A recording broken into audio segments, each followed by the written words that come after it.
So I am gonna make my tines roughly about 4 inches long.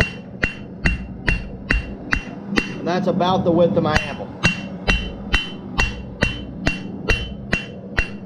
And I'm gonna leave them kind of beefy because it's gonna be holding heavier meat over a fire.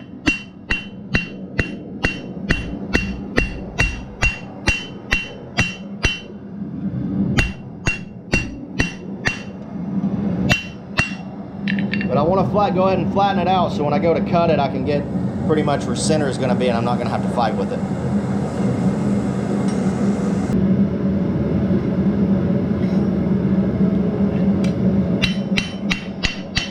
Alright guys, I'm just straightening everything up where I got it flattened. Now I'm going to put, since I've got to cut my tines for the fork, I'm going to take it and put it on, clamp it in the vise and just let it cool down. You don't ever want to cool your work until you're done with it. You don't want to take a chance of getting hard spots. And it might crack, especially with your tines.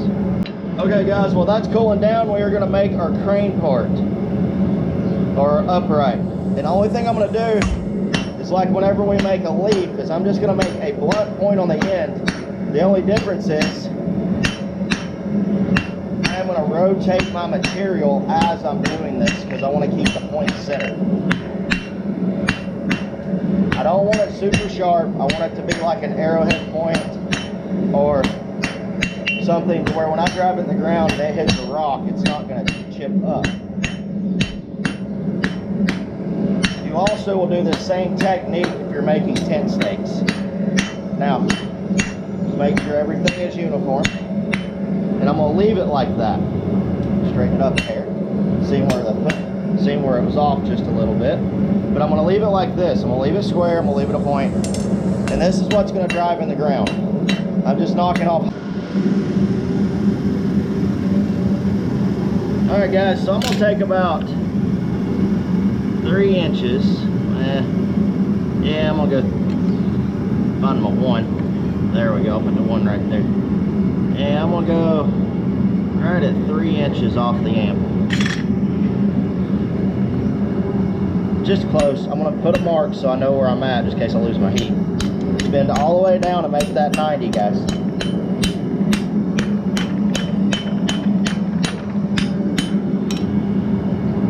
Like that right there. Now I'm going to come over to my horn and I'm going to start working this around. Just like what we did on the hot dog fork. Hard to do this with the camera right there.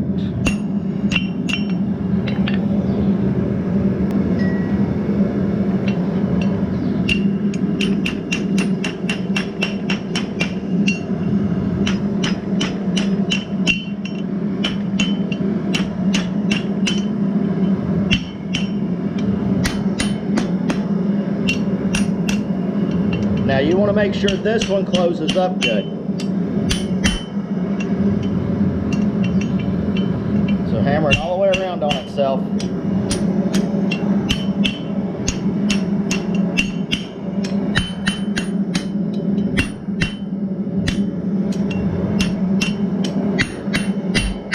Now I'm going to go check it and just make sure everything fits where it needs to on our other piece, because this is where the fork will go in and hang over the fire. Fits perfect. Now let's heat it back up. Okay guys, so now I'm going to take right here at the eye and I'm going to bend it about that far, and that they'll be tweaking at the end because I got to make sure, I bent it too far, that everything will set level and the fork isn't setting upright, it's set straight across. Alright guys, I'm not bringing you over there for this because you've seen me cut tines before. If not, go check out the hot dog fork video. But I'm going to cut the tines and I'm going to go all the way back to about right here because I want to have a bigger set of tines because it's going to be a bigger set of meat that's on there. Alright guys, I'm going to go over my Hardy tool. I'm going to go over the Hardy tool and open this up. Open it all the way up. And then you want to go flat with it, remember? As flat as you can.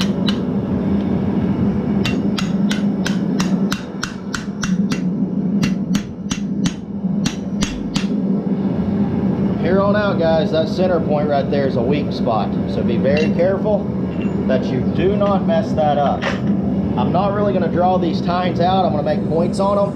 And I'm going to show you a little different variation on how to do that from what I did in the last video with the hot dog fork. I showed it a little, but I'm going to go into a little bit more detail. So I'm going to flatten my tines down just so I get everything good and flat. You want to keep everything good and straight. Now I'm going to put the crease here, hammer that one down. Then I can work my two sides easier.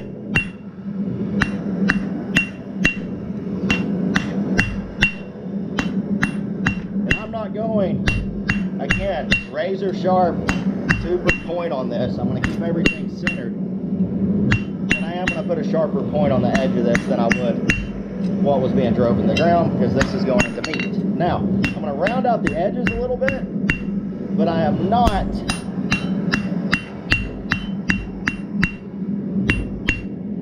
going to completely round them up. I'm just knocking the corners off. Now, I've lost my heat. Because I'm done with this side, you would automatically want to go ahead and bend this tine back up, but don't. Get it hot again so you don't break right there at that shoulder and right where that cut is. Just bending this one back, flipping it around, working on this side. Now I'm probably going to lose my heat, but it's okay.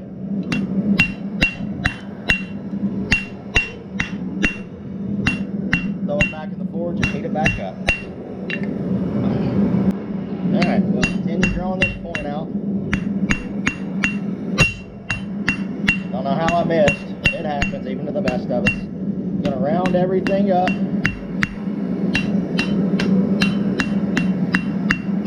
Or not round it up, I'm sorry, knock the corners off, I apologize. Not rounding, just knocking corners down so it's not sharp. Now, going back at the fire, I still have enough heat to, man, I have enough heat to bend this. I don't want to risk it. I don't want to take a chance of breaking it. I've come too far. Bend this back up right. Tap it down so everything is lined up. I'm looking at my tines. I'm making sure they're looking roughly about the same length, and they do. Now, I'm going to go back in the fire real quick while I reposition the camera, because we're... Alright guys, so going about right here.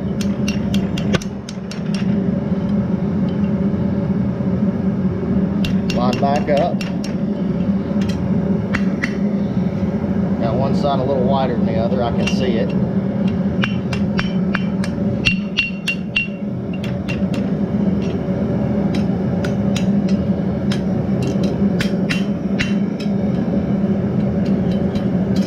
And you just tweak it out right here, guys. You're just gonna tap it to where everything looks good. I'll close it up just a hair more. But you can see how this tine's kind of straight, this one's bent in a little more. I'm going to heat it up and I'm going to bend this one in just a hair and out just a hair, so it all flows the same.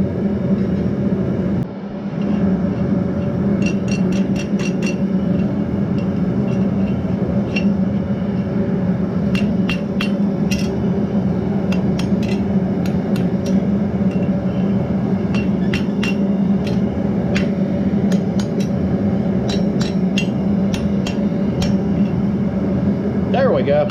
That looks good. See how they're pretty close? That's what you're looking for. And knock that down. I don't like the way that part looks. I like them a little straighter.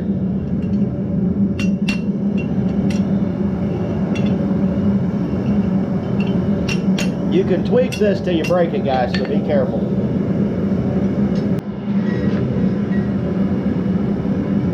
Okay guys, we're going to do one more thing to this. We're going to do a hanger on the back to hang like a pot or whatever if you wanted to boil water. You could just flatten this out, guys, but I like doing a little bit of finial work on the end just to make it look nice. Again, I'm only going to use probably about 2.5 inches. You can go a little bigger if you want, but I'm just drawing this out to do a finial on the back side and thinning it down and making it wider.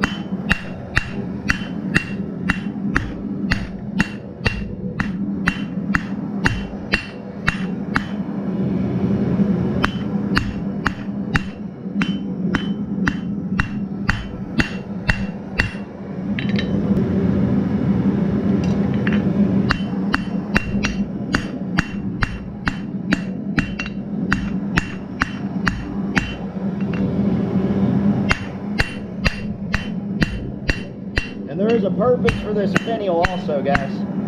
So I'm gonna take it and I'm gonna scroll it around, and I'm gonna make it just a little bit wider. I want it to be a little hair wider.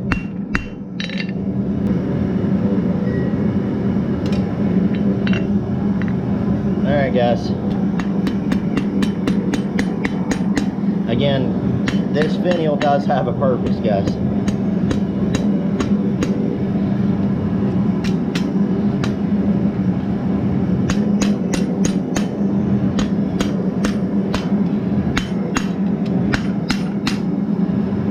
All right, now I'm gonna flatten right through here just a little bit, and then I'm gonna put a divot in it, so if you hang something on it, it won't slide off easy.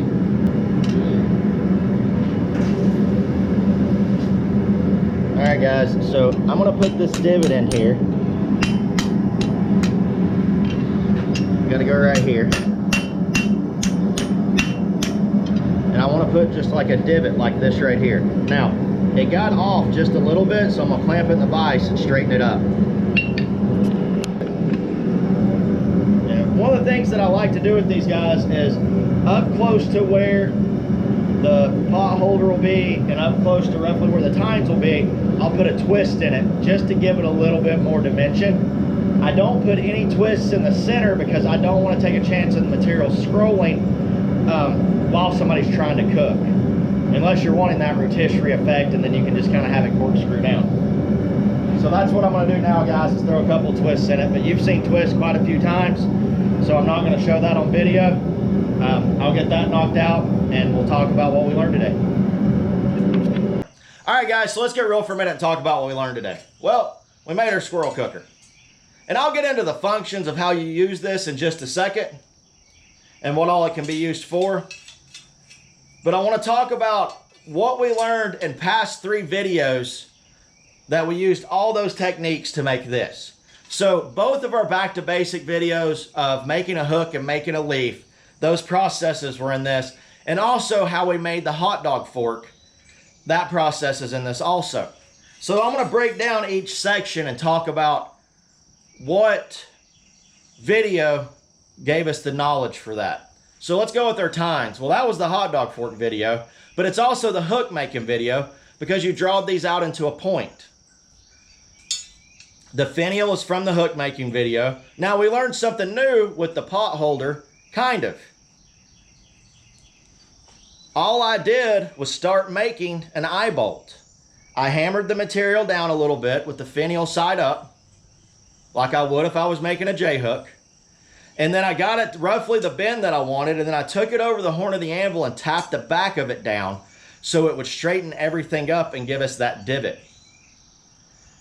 We made our eye bolt. Now you learn something new when you bend it back, so you have a tension point for your hook, for your cooker to hang on to. And we have a blunt point here, so that same thing that we learned when we were making a leaf. So in this one video, we used techniques we learned in the last 3 videos. And if you can learn those basic techniques of making a hook and making a leaf, and I challenge you, if you haven't watched those videos, go back and watch the back to basic videos. They were my first 2 videos I ever made, and I went back and remade them because I wanted to show more detail on how to make a leaf and a hook. But when you get those down, you'll be able to make cool items like this. But I will challenge you, when you watch the video, don't just make 1 hook and 1 leaf and say, I have it. Make 20. Make 20 hooks, make 20 leaves. Okay? And then from there, you can say that you have some things down pat. Now, let's talk about design for a second. I put the twists in here because I wanted to. You don't have to. I just wanted the aesthetic of having the twist there. It still locks if I need it longer. If I need to bring it in shorter, you can only go so far. But if I need to bring it in a little shorter, I can. Same goes for the other way. But you can go. I like leaving this section through here with nothing going on, with no twists or anything, because I want to make sure I have flat surfaces for the material to lock into. And that's the reason why I use square bar and I use round bar. I use the square bar because whenever you put this Yeah, right way. Sorry. Whenever you lock it in, it holds everything in place so you can twist, and you don't have to worry about the material or whatever it is you're cooking rolling because you got one side heavier than the other. If you're cooking like a roast or a rabbit or even a squirrel, you don't have to worry about it rolling on you as you're cooking, and you can take your time and rotisserie it slowly where you get it to where it's not just one side goes swoop and it falls back over and keeps falling back over. But with the design of this, guys, you want to have this eye bolt back roughly, I don't know that angle. I just kind of eyeballed it. It's not a 9, it's not a 45, it's not a 90. It's, I don't know. It's that. I'll show you. And it might be a little different on how you design yours. But as long as whenever you lock yours in place, you have that rough 90 degrees here and with a slight bend. I'm not good at geometry, guys. Sorry. Blacksmith is very advanced guesswork. Is what I'd read on a shirt. But for this end, you can actually make these as fancy as you want. Just understand you need this section here to be kind of beefy if you had to hammer it in. So if someone had to tap this in and you made this end very thin, it would bend on them and then it wouldn't work. But you can draw out portions and make it where it's a leaf wrapped around. You can design these up and make these look really nice and kind of crazy too. There's all kinds of opportunities to fancy this up to increase the price. I generally sell these for about 45 or 50 bucks, roughly, depending on the size and what all I do to it. But the fancier you make it, the more you can ask for it. And I always like giving those tidbit guys so you know you don't underprice yourself. Blacksmiths and everybody I know who does like woodworking or anything are very quick to underprice themselves because they think it's not worth it. Your time and effort and material went into this, it's worth the price.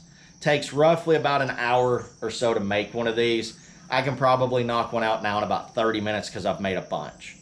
So let's talk about uses. So all 3 points on this, so your tines, your pot rack or your pot hanger, and even the finial all have a purpose. So you know basically what this is for.